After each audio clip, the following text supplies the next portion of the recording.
দেখো ত্রিভুজের ভূমি ভূমি সংলগ্ন একটা কোণ ও অপর দুই বাহুর সমষ্টি দেওয়া আছে, ত্রিভুজটি আঁকতে হবে। মনে করি ভূমি এ, ভূমি সংলগ্ন কোণ এক্স এবং অপর দুই বাহুর যোগফল এস দেওয়া আছে, ত্রিভুজটি আঁকতে হবে। তাহলে প্রথমে যে কোনো একটা রশ্মি বি থেকে আমরা ভূমি এ এর সমান করে বিসি অংশ কেটে নিব। শুরু করো। আগে একটা যে কোনো অংশ বিটি নাও, যেটা ভূমি বরাবর। যে কোনো অংশ বি থেকে রেখাংশ একটু বড় করে নিও। তোমরাও খাতায় আঁকার চেষ্টা করো। যে কোনো রেখাংশ বি থেকে কাজ সমান করে কম্পাস থেকে নিবা। আমার এখানে যেই কম্পাস আছে আমরা এটা ইউজ করি, তোমরা তোমাদের কম্পাস ইউজ করো। তো আমার এখানে যেই কম্পাসটা আছে আমি এটা দিয়ে একটু আনুমানিক মাপ নেই, আমি পেন্সিল বসাবো না। এই এর সমান করে আমরা একটা আনুমানিক মাপ নিলাম যে এতটুকু মাপ হবে। তোমরা চাকা কম্পাস থেকে পেন্সিল ধরে এরপরে ঠিকভাবে আঁকবা। তাহলে এটার সমান করে বিসি অংশ কেটে নিই, এর সমান করে। এই গেল অঙ্কনের প্রথম স্টেপ, এটা লিখবা এরপরে বইয়ে। এখন ডি যেই বিন্দুটা আছে বিসি রেখাংশের বি বিন্দুতে, এই যে বিসি রেখাংশের বি বিন্দুতে কোণ এক্স এর সমান করে কোণ সিবি এফ আঁকবা। এই এক্স এর সমান করে কিভাবে আঁকবা এটাও আবার টেকনিকটা আমি দেখায় দিব। আমি যদিও আঁকবো না, বড় কম্পাস, সেজন্য কম্পাসের মধ্যে কম্পাসের গোড়াটা এখানে বসাবা, পেন্সিল ভরে এটার সমান একটা বৃত্তচাপ নিয়ে এখানেও এই বৃত্তচাপটা দিতে হবে। ধরো আমার এটার মধ্যে পেন্সিল আছে, আমি সেই অনুসারে এই বৃত্তচাপটা পাইলাম। আবার এইটার এখানে যতটুকু মাপ আছে এই মাপটুকু নিবা।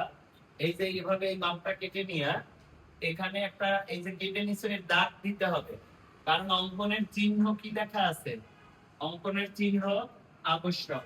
অঙ্কন যে করছো এই চিহ্নগুলো না দিলে মার্ক দিবে না। তো আমরা কোন এক্স এর সমান করে কি আঁকবো, কোন সিবিএফ আঁকবো। একটু কোন সিবিএফ টা আঁকা শেষ করি। এটা এই উপরের দিকে বাড়ায় দিলা, কোন সিবিএফ একটু বেশি বাড়ায় দাও। কোন সিবিএফ আঁকি। আমাদের স্টেপ 2 শেষ। এরপরে স্টেপ 3 এ যেটা আছে বিএফ রশ্মি থেকে এস এর সমান করে বিডি অংশ কেটে নেই।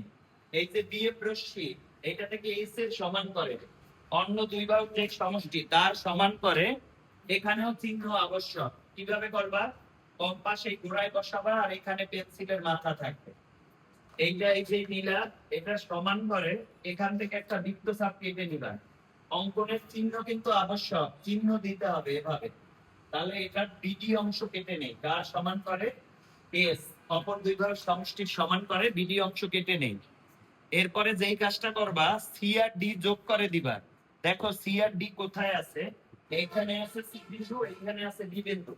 এই দুইটা বিন্দু যোগ করে দাও। সি আর ডি কেন এরকম হইলো আমি তোমার এক্সপ্লেনেশন দিব। সি আর ডি যোগ করে দাও। এরপরে বলছে পরের স্টেপে দেখো কি করতে হবে, সিডি রেখাংশের, সিডি রেখাংশের যে পাশে তোমার সি বিন্দুতে সিডি রেখাংশের যে পাশে বি বিন্দু আছে সেই পাশে কোন বিডিসি এর সমান করে। তাকাও এই কোণটা সমান করে কোন বিডিসি। এভাবে আঁকলে হবে না, কম্পাস থেকে আবারও অঙ্কনের চিহ্ন দিতেই হবে, এজন্য আবারও কম্পাস নিতে হবে। কম্পাস এখানে বসায় এই একটা বৃত্তচাপ দিলাম, একই বৃত্তচাপ এখানে দিলাম। যেই পাশে ডি আছে সেই পাশে এই কোণের সমান করে এই বৃত্তচাপ নিলে আবার এখান থেকে এভাবে কেটে নিলাম। এই যে কাটছো এর দাগ এটা গায়ে থাকতে হবে, কারণ অঙ্কনের চিহ্ন আবশ্যক। একই মাপ নিয়ে এখানে বসায়া এই জায়গা থেকে একটু কেটে নিলা, এই দাগটা পড়লো। তারপরে কি হয়ে গেল, কোণ বিডিসি এর সমান করে কোণ ডিসি, ওটার নাম তোমার বইয়ে দিচ্ছে সম্ভবত জি। হ্যাঁ, কোণ ডিসি জি আঁকি। এই হয়ে গেল কোণ ডিসি জি আঁকা। আমি আবার তোমাদের বুঝাবো কোণ ডিসি জি আঁকি। এই যে ডিসি জি আঁকা শেষ। এখন আমরা একটা সিজি রশ্মি পাইলাম যা বিডি কে সি বিন্দুতে ছেদ করে। তাহলে আমাদের একটা ত্রিভুজ পাওয়া গেল, যে ত্রিভুজটা এই যে এখানে সিজি যেটা আছে এটা এই বিন্দুতে ছেদ করে এই রেখাকে। একটা ত্রিভুজ পাওয়া গেল যার নাম হলো এ বি সি, এইটাই কাঙ্ক্ষিত ত্রিভুজ। এবার ভিডিওটা অন রাখো, কাটতো না। দেখো এখানে অনেকে বলবে দুইটা বাহু কোথায় গেল সমষ্টি। একটু খেয়াল করো, প্রথমে এইটা ভূমি আছে আর অপর দুইটা বাহুরে আমি প্রথমবারে এতখানি নিয়ে নিছি। তাহলে স্যার এতখানি নিলে কিভাবে আপনি এইটা দুইটা বাহু পাইলেন? দেখো ভাই, এই যে এই বাহুটা আছে এখানে তো দুইটা বাহু, যার একটা অর্ধেক হলো এই, আর অর্ধেক হলো এইটার সমান। কিভাবে বুঝলা? আমি এই কোণের সমান করে কোন কোণ আঁকছি, এই কোণ।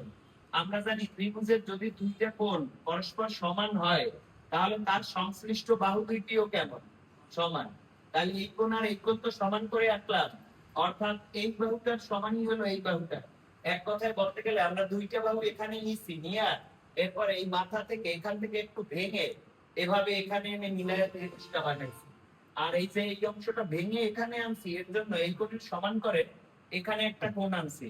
কারণ এই দুইটা কোণ যদি সমান হয় পরস্পর, তাহলে তোমার এই বাহু আর এই বাহু সমান হবে। তো এই ত্রিভুজের কোণ দুইটা বাহুর সমষ্টি, এই যে এস, এস হলো এই বি এ এবং এসি বাহুর মধ্যে আছে হলো এস, আর এ হলো কি এই বিসি ভূমি, আর কোণ এক্স হলো কোথায় এইখানে।